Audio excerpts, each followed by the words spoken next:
even before I discovered the police and prison abolition movements, working in conservation, I would always encounter public agencies that used inmate crews to do a lot of work in parks, restoration work, weed control, maintenance, and that kind of thing. And it always made me deeply uncomfortable. I never liked it. And the way that people I would talk to would justify it, they'd say, well, don't worry, these aren't the dangerous people. You don't have to worry about them. They're near the end of their sentences anyways, or they're nonviolent or whatever. Oh, and it's good job training. Like they can, get a job doing this when they're out. And first of all, if they're nonviolent and they're near the end of their sentences and they can be trusted out in the world with chainsaws and whatever, why don't you just release them? And second of all, I would ask these agency folks, well, have you ever hired someone off of one of these crews when they've gotten out? How many of your staff doing maintenance our former inmate used to work on one of these crews learning how to do conservation work, and no one had ever hired one of them. And be like, well, there's not that many positions, it hasn't come up. And it's like, well, yeah, there's no positions because all the work is done by inmate crews. So this TikToker by the name of Plant Warlock points out something that's absolutely critical to understand, and that is the fact that the United States has never abolished slavery. That's right. The United States has never abolished slavery. What the 13th Amendment was about making slavery only the punishment for a crime. Well, you see, it's really interesting because the United States responded to that in an interesting way. We just created a bunch of nonsense crimes that were specifically used to incarcerate black people. They, of course, then, in the early days, were then rented out to, guess what, the same plantations that had previously owned some of these individuals as slaves. That system is what exists to this very day. And the harsh reality is that there are many people in prison that should not be. People who have non-violent drug offenses, people who have pled guilty to crimes that they did not commit. And the United States has the largest prison population on the entire planet. And the reason for this is very simple.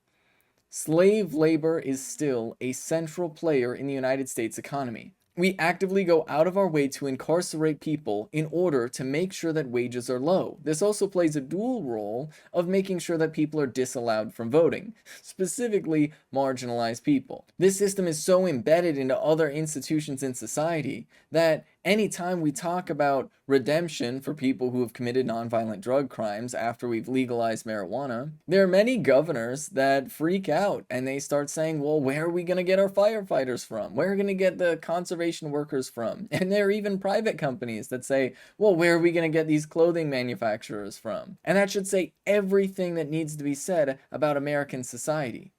The United States has not abolished slavery.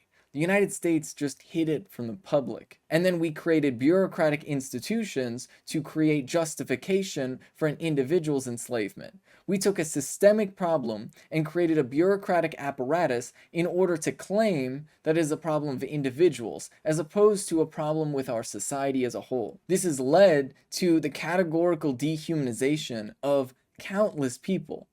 Millions of people have been cycled through the carceral system in the United States. And those millions of people are actively dehumanized not only by the individuals around us, by the culture that we have, but also by the very state itself, as many of these people are denied the right to vote even after they serve their term. In the state of Tennessee, for example, nearly 10% of the entire voting age population is denied the right to vote because of a prior felony. When we understand this, then it becomes very clear that the United States has never moved beyond its horrific history. The United States has simply created bureaucratic apparatuses to hide the most oppressive aspects of our regime. We have not in any sense reached any type of equality. We have barely progressed forward. We have simply created a bunch of systems with a bunch of paperwork that's used to justify people being enslaved. And the fact that so many people react to this as though it's a perfectly normal part of society is very telling. And what Plant Warlock points out in this TikTok is also critical to understand.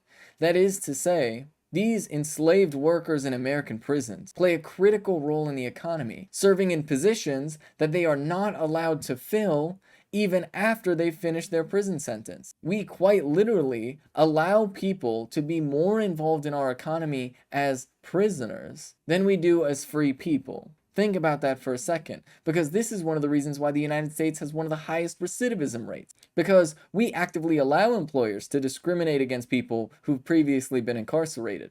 This reality creates an environment where very often people who are let out of prison, who are not allowed to participate in society, who are not allowed housing, who are not allowed to get a job, very often are forced into situations where they have to turn to crime. And then all of a sudden they find themselves wrapped back up in the system again. And so if we understand this, then we can understand how slavery plays a central role in the United States economy. This is Ben Carollo with Rebel Headquarters.